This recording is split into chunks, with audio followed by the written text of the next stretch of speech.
Okay, so today we're going to dive into um, a really specific kind of humor. Very lively, relatable, sometimes totally absurd. We're looking at an excerpt from La Hora del Amor con el negro manguera y Stephanie L. Hmm.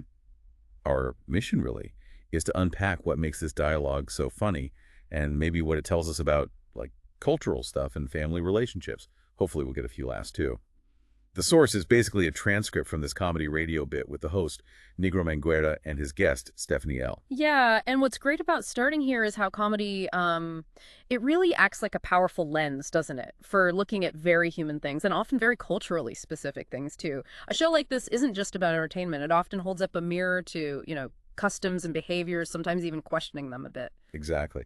And the segment kicks off, high energy music, really warm welcome from the host, Stephanie. It sets a playful mood right away. Their first few exchanges kind of lay the groundwork for talking about humor, but especially humor in her own personal life. Right, that initial energy is key in radio comedy. The music, the host's tone, it gets the listener relaxed and ready for these, well, personal stories told with a funny twist. And speaking of stories, Stephanie definitely delivers. Right off the bat, she's asked about her love life, and she calls it a suspense novel. Hmm. Sometimes exciting, sometimes a bit dull, but always with these unexpected plot twists. It grabs you immediately, gives you a taste of the surprises to come. I mean, who hasn't felt their love life was a bit unpredictable, right? Oh, absolutely. Calling it a suspense novel just clicks, doesn't it? So many people can relate to that feeling of uncertainty, the ups and downs in relationships. It's such an effective metaphor because we all get the idea of suspense, of intrigue in a story, and applying that to love. Well, it makes you curious, Yeah. and you feel like, yeah, I've been there. Totally. And it seems like one of the recurring plot twists involves her mother. The host, Negro Manguera, kind of jokes, asking if these twists include her mom basically chasing her everywhere, even hotels. And Skevny just laughs and confirms it with this amazing story about her mom showing up at a hotel with a huge plate of arepa, just totally worried Stephanie would, starve or something. And this is where it gets really interesting, I think, because, okay, the story's hilarious, but it touches on something very deeply ingrained, culturally perhaps, family dynamics, the significant role of the mother figure. That maternal concern taken to the extreme of a hotel food delivery might seem over the top, but for many it mirrors a really intense, strong family bond and love. Doesn't that anecdote, funny as it is, really speak volumes about that intensity we sometimes experience in family ties? Oh, for sure. And hearing it told with such humor makes you think about how those cultural norms around family involvement, well, how they play out in our personal lives. Because, let's be honest, maybe not every mom shows up with arepas, but many of us have felt that, let's call it intense affection from our families. It's a very familiar blend, isn't it?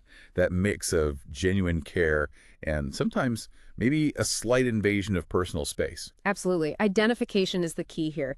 Even if the situation is exaggerated for laughs, that core feeling of a mother worrying about her child, that resonates across cultures. The comedy comes from stretching a familiar family behavior just enough to make it funny, because we recognize the root of it. And it doesn't stop there. Stephanie, with this mischievous tone, admits that her mom potentially crashing a date is a real possibility. Can you imagine? Your mom just popping up to ask the guy if he likes sancocho, a traditional stew. She calls it a total earth swallow me moment. How many of us have secretly feared something similar? That image is just comedy gold, isn't it? It pits two very different worlds against each other. The intimacy of a first date and the well-meaning but intrusive maternal figure. And asking about sancocho, specifically this traditional family dish, it perfectly symbolizes that collision of spheres. Don't you think that direct question says a lot about how important food and family tradition are in social interactions? And that leads perfectly into the genius concept of the mom test.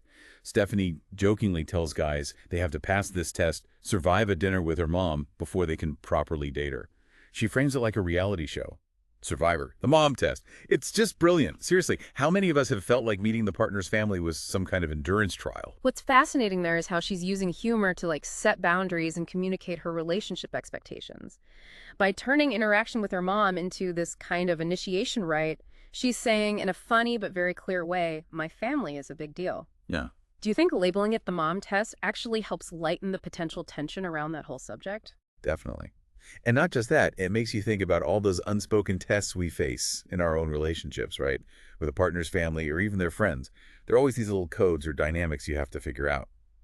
By saying it out loud with humor, Stephanie kind of deflates the pressure, but also makes it really visible, doesn't she? Without a doubt. And giving it that funny name, the mom test, it transforms what could be a source of conflict into potentially a point of connection and humor for her and her dates. It's a smart way to handle a tricky area. Okay, then we get to the motherly dating advice, which the host calls bizarre.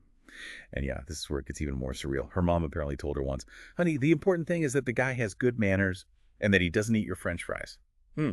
Like that's the secret to relationship success. What do you make of that mix of the profound and the purely trivial? Well, that advice, while seeming illogical at first glance, actually tells you a lot about the mother's priorities and her unique worldview. She mixes a standard social nicety, good manners, with something as minor as not eating the fries. It creates this comedic contrast that highlights how endearing, if sometimes baffling, parental advice can be.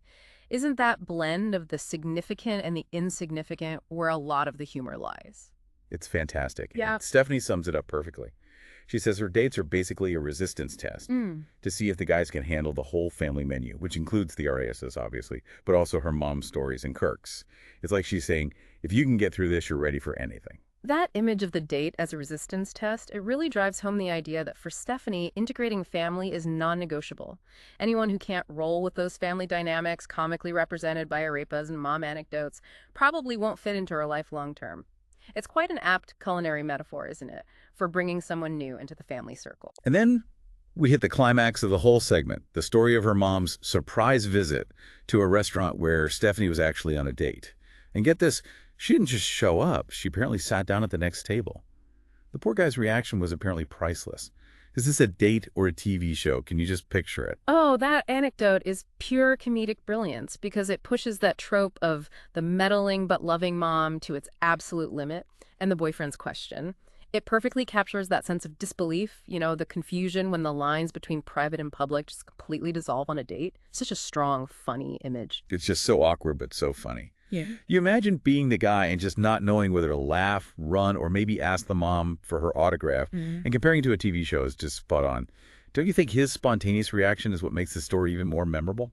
Exactly. His reaction makes it relatable. We've all had unexpected, maybe awkward moments, and the exaggeration here lets us laugh at our own experiences too. It's that feeling of, okay, that hasn't happened to me, but something almost as weird probably has. So wrapping up, the host asks Stephanie for advice for others with similar moms.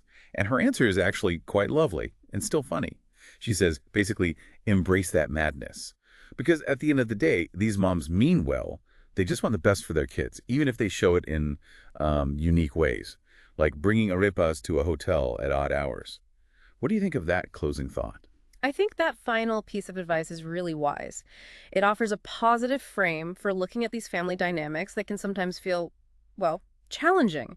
It's an invitation to accept and appreciate the love behind the quirks. Humor becomes this really valuable tool, doesn't it, for understanding and finding patience within the family. So yeah, this deep dive into La Hora del Humor really shows how everyday family situations, especially those involving moms who love us, maybe a bit fiercely sometimes, can be such a rich source for comedy. The humor works because it's built on relatable scenarios, a dash of exaggeration, and crucially, the underlying affection in these relationships. And what's really fascinating is seeing comedy act as that mirror for culture and personal relationships. Through Stephanie's stories, we get to think about family roles, relationship expectations, and how humor ultimately helps us navigate life's complexities. Right. And thinking about Stephanie's experiences, it makes you wonder, what are some of those unspoken tests or unexpected plot twists that shape our own relationships, romantic or family? And maybe, how could humor be a way for us to navigate and maybe even appreciate those moments more? That's a really great question to leave things on. In our own lives, what seemingly absurd or unexpected situations actually reveal something important about our connections?